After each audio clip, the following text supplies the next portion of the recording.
For my fourth assignment, I chose to analyze Eric Lafforgue's work. Eric Lafforgue was born in France on July 17, 1964, and is a photographer for many reputable companies such as National Geographic, Times Magazine, Lonely Planet, and more. His photography has a humanistic approach and shows his travel to different countries, and he visits many places that people are unaware of. He tries to shed a positive light on the places he visits, which often can be difficult to do.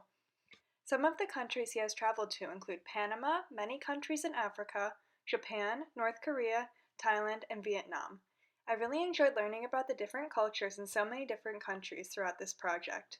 This photograph of a little girl in Angola is ethically evaluative because she is clearly in an impoverished area and does not have money for clothes. She is in front of a former army base, which many would not know became a place for people to occupy when they become homeless. Many Angola families became homeless after the Civil War, which ended in 2002, so it is not uncommon for families and young children to live under these conditions. This image is ironic because the army and the war could be the reason that this little girl does not have a home, yet she is now living in the army base. I believe that Eric Lafforgue's work brings awareness to these issues and could benefit the people of these poor countries. This photo in Benin, West Africa shows a woman working in the Dantokapa market. She is gathering bottles to recycle.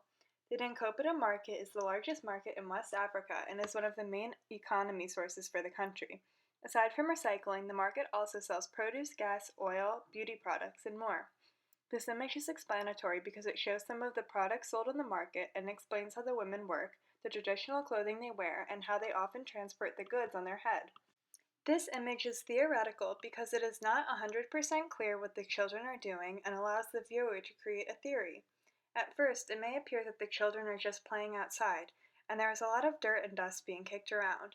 However, if you look closely, you can see that they are actually building a fire.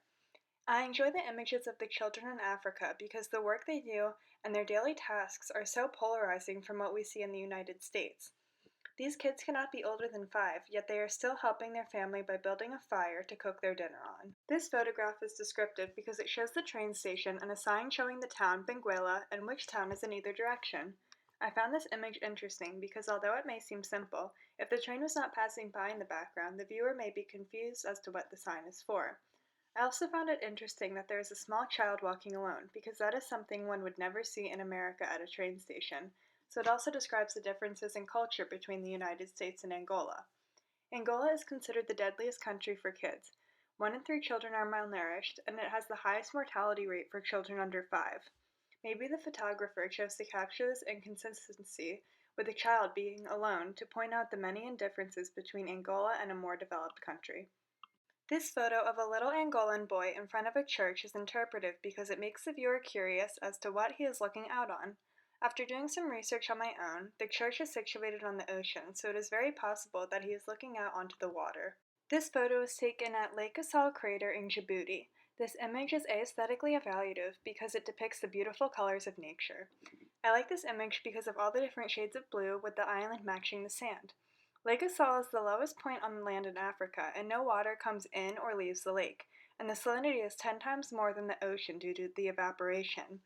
There is a great amount of evaporation because in the winter the temperatures can reach 93 degrees Fahrenheit, and from May through September the temperatures can reach 126 degrees Fahrenheit. Due to the high salinity, there is limited wildlife and vegetation. Eric Lafforgue's photography helped me perceive photography in a different light by showing beautiful and challenging parts of Africa.